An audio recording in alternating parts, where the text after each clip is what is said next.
In this video we learn about catching. Imagine you love snacks. Instead of cooking every time you are hungry, you keep them ready in your fridge. That's what catching does for the day. It stores it so your computer does not need to cook it again every time.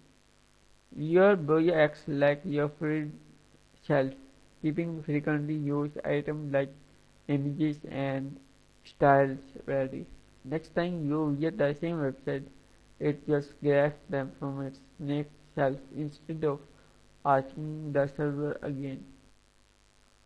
On the other side, servers also keep snacks ready. They stop prepare response so they don't have to cook from scratch for every visitor. This makes website much faster for everyone.